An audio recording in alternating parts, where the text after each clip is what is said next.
Uma situação que gera bastante frustração na orientação profissional é quando o orientando não se engaja no processo. Ele falta, ele não faz as atividades, ele responde de forma muito superficial ou parece muito pouco implicado no que está acontecendo ali na sessão. E nesse momento é muito comum o orientador começar a se questionar: será que eu estou conduzindo bem? Será que o processo não está funcionando? Ou será que esse orientando realmente não quer estar ali? Mas a verdade é que o não engajamento não tem um único significado. E é sobre isso que eu quero conversar com você hoje. Para quem ainda não me conhece, meu nome é Rita Nani, sou psicóloga, sou mestre em psicologia e há cerca de 18 anos eu trabalho com orientação profissional e de carreira. Ao longo desse tempo, eu acompanhei muitos processos em que o orientando não se engajava como esperado.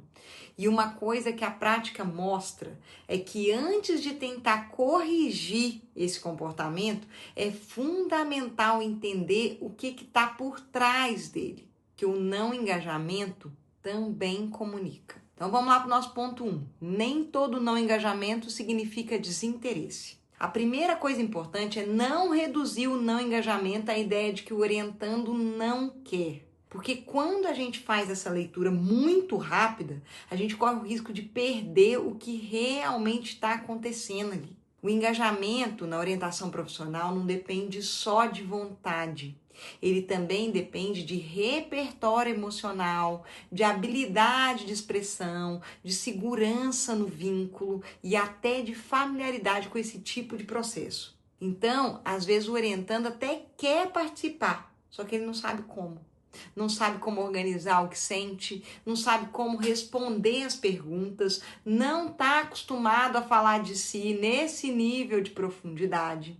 E isso pode parecer ali na sessão como silêncio, com respostas curtas ou com pouca participação. Eu vou te dar um exemplo. Eu já acompanhei um adolescente que praticamente não falava nas sessões. Ele respondia pouco, não se aprofundava, parecia muito distante. Se a gente olhasse só o comportamento, podia parecer ali o quê? Falta de interesse. Só que ao longo do processo foi ficando claro que ele tinha muita dificuldade de se expressar. Ele não estava desinteressado. Ele não sabia como participar daquele tipo de conversa. Então, nesse caso, o trabalho não era cobrar mais engajamento, era ajudar a construir um espaço onde ele conseguisse se colocar melhor.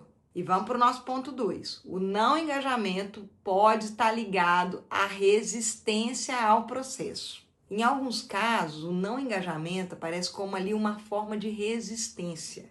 E aqui é importante entender resistência não como algo ali contra o processo, mas como uma dificuldade de entrar em contato com o que o processo mobiliza. Porque a orientação profissional não é um processo neutro. Ela envolve falar de escolha, envolve falar de futuro, de responsabilidade, de expectativa. E tudo isso pode gerar ansiedade, pode gerar insegurança, pode gerar até medo. Então, quando o orientando começa a evitar atividades, esquecer tarefas ou participar de forma mais superficial, muitas vezes isso não é descuido. É uma forma de se proteger do que está sendo mobilizado. E se o orientador não percebe isso, pode interpretar como falta de comprometimento, quando na verdade é dificuldade de lidar com o processo. Eu vou te dar um exemplo. Eu já acompanhei um orientando que participava das sessões, só que não realizava nenhuma atividade proposta. Ele sempre chegava dizendo que não teve tempo ou que tinha esquecido de fazer a tarefa. Se a gente olhasse só o comportamento, podia parecer falta de responsabilidade. Só que ao aprofundar, ficou claro que ele evitava de entrar em contato com as perguntas mais profundas sobre a escolha. Então, quando começava a pensar sobre o futuro, ele ficava muito ansioso, mais inseguro, então ele evitava. Ou seja, não fazer as atividades não era simplesmente desorganização.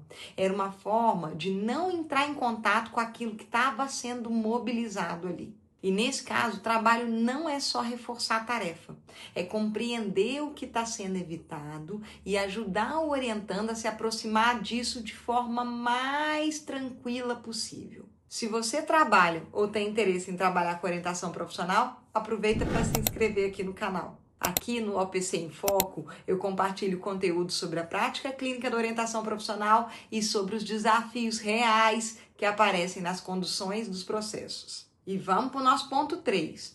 Às vezes, o orientando não está no momento de fazer o processo. Então, outro ponto muito importante é reconhecer que o engajamento ele também depende de timing.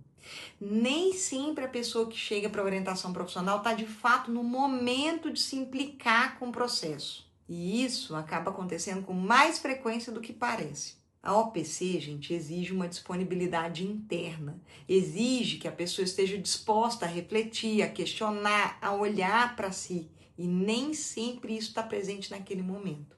Então, o processo até acontece, só que sem profundidade e sem implicação real. Eu vou te dar um exemplo aqui, ó. Eu já acompanhei casos em que o adolescente estava ali porque os pais indicaram. Ele comparecia às sessões, mas respondia pouco, não se envolvia, não trazia reflexões. E quando a gente olhava com mais cuidado, ficava claro que aquela escolha ainda não era uma questão dele. Ele ainda não estava mobilizado para decidir. Em outros casos, a pessoa até procura o processo por conta própria. Só que está num momento de vida, às vezes, muito confuso, com muitas outras questões acontecendo ao mesmo tempo. E aí, não consegue se implicar com a orientação como seria necessário. Então, nesses casos, o não engajamento não é resistência e nem desinteresse, é falta de momento. E isso muda bastante a nossa condução. E vamos para o ponto 4. O papel do orientador é compreender e intervir, e não apenas cobrar. Diante de tudo isso, então, o papel do orientador ele não é reagir automaticamente, tentando aumentar o engajamento. Porque se a gente parte direto para a cobrança, sem entender o que está acontecendo, existe o risco de aumentar ainda mais o afastamento. O não engajamento precisa ser lido ali como um dado do processo. Ele traz informação, ele mostra como aquele orientando está se relacionando com a orientação, com as propostas, com o próprio momento de escolha. Então, antes de intervir, o orientador ele precisa compreender. E essa compreensão é o que vai orientar a intervenção. Porque não existe uma única forma de lidar com o não engajamento. A condução depende do que está por trás dele. Vou te dar um exemplo bem simples. Se o orientando não se engaja porque ele tem dificuldade de se expressar, a intervenção então pode ser adaptar a forma de condução, usar mais recursos, trazer exemplos, ajudar mais na elaboração. Se o não engajamento está ligado à resistência, o trabalho é ajudar a nomear o que está sendo difícil e não simplesmente cobrar mais participação. Se é uma questão de momento, talvez seja necessário trabalhar um enquadre, alinhar expectativas ou repensar aí o timing do processo. Percebe? O foco não é fazer o orientando participar mais de qualquer forma. É entender o que está acontecendo e intervir de forma coerente com isso. E é isso que transforma a condução. Então, resumindo nossa conversa de hoje. Quando o orientando não se engaja, o mais importante não é reagir de forma imediata tentando aumentar essa participação dele. É compreender o que está sustentando esse comportamento. O não engajamento pode estar relacionado à dificuldade de se expressar, à resistência ao processo, ao momento de vida ou até à forma como o enquadro foi construído. Quando o orientador consegue ampliar esse olhar, ele deixa de interpretar o não engajamento como um problema simples e passa a utilizá-lo como um elemento importante de leitura clínica. E isso permite uma condução muito mais ajustada, mais precisa e muito mais eficaz. Se esse conteúdo te ajudou, curte o vídeo e compartilha com alguém que também se interessa pela prática de orientação profissional.